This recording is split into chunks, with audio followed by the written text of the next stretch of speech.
নমস্কাৰ মই সংগীতা মোৰ চেনেল টেষ্ট লাইফ অফ সংগীতালৈ আপোনালোকক স্বাগতম জনালো। আজি মই লৈ আহিছো আপোনালোকৰ কাৰণে জহা চাউলেৰে বনোৱা মাছৰ মুড়ি ঘণ্ট। খুব টেষ্টি হয় এবিধ ৰেচিপি।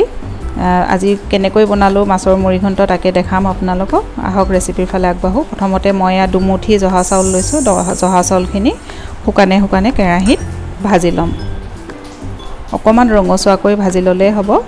গেছ কমাই একদম লাহে লাহে এনেদৰে ভাজি ল'ব আপোনালোকে। এয়া হৈ গৈছে, এইখিনি মই অফ কৰি দিলোঁ গেছ। এতিয়া আনফালে মই মাছৰ দুটা মাথা এনেদৰে ফ্ৰাই কৰি লৈছোঁ। বেছি টানকৈ ফ্ৰাই কৰিব নালাগে, অলপ কোমল কোমলকৈ ৰাখিব লাগে। এতিয়া অলপ তেল দি আলুখিনি ফ্ৰাই কৰি ল'ম। আলুখিনি অলপ আধা সিজা কৰি ফ্ৰাই কৰিম মই ইয়াতে।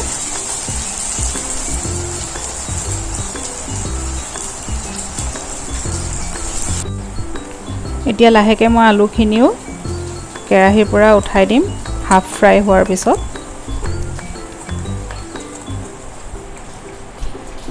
এতিয়া সেইখিনি তেলতে এই আধা চামুচ জিৰা দিছোঁ, গোটা জিৰা। তাৰপিছতে তেজপাত দুখিলামান। মছলাবিলাক নিজৰ পচন্দমতে আপোনালোকে ব্যৱহাৰ কৰিব। এয়া পিঁয়াজ,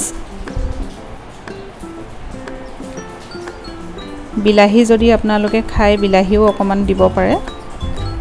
এয়া আদা নহৰু পেষ্ট।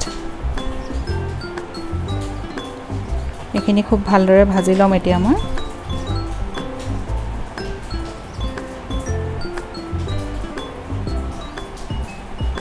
হালধি দিছোঁ।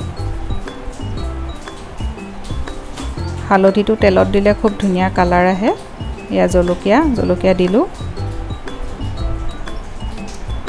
তাৰপিছতে অকণমান জলকীয়া গুড়ি, এইটো অপশ্যনেল হয়, যদি ভাল পায় আপোনালোকে দিব, মই কালাৰৰ কাৰণে দিছোঁ। এতিয়া ফ্ৰাই কৰা মাছৰ মাথাকেইটা ইয়াতে দি দিছোঁ।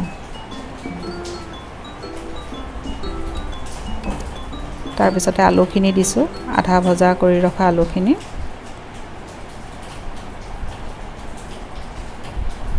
তাৰপিছতে ভাজি ৰখা চাউলকেইটা।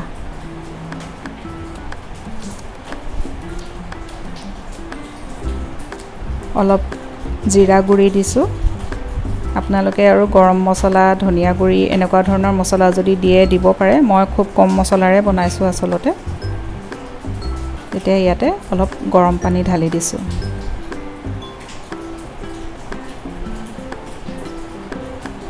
ভালদৰে উতল আহিবলৈ দিম।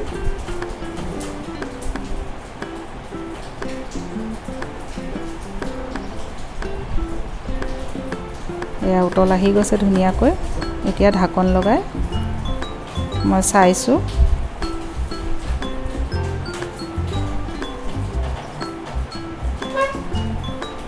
এয়া হৈ গৈছে ধুনীয়াকৈ। চাউলখিনিও সিজি উঠিছে, আলুখিনিও ধুনীয়াকৈ সিজি উঠিছে। খুব ধুনীয়া হৈছে। আশা কৰোঁ আপোনালোকে মোৰ এই ৰেচিপি ভাল পালে।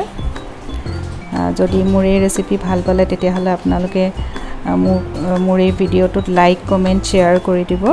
আৰু যদিহে মোৰ চেনেলটো নতুনকৈ চাইছে তেতিয়াহ'লে ছাবস্ক্ৰাইব কৰি দিব আৰু কাষতে থকা বেল আইকনটো টিপি দিব। তেতিয়াহে মোৰ পুনৰ আহিব লগা নতুন ৰেচিপিবিলাকৰ ন'টিফিকেশ্যন আপোনালোকে পাই থাকিব।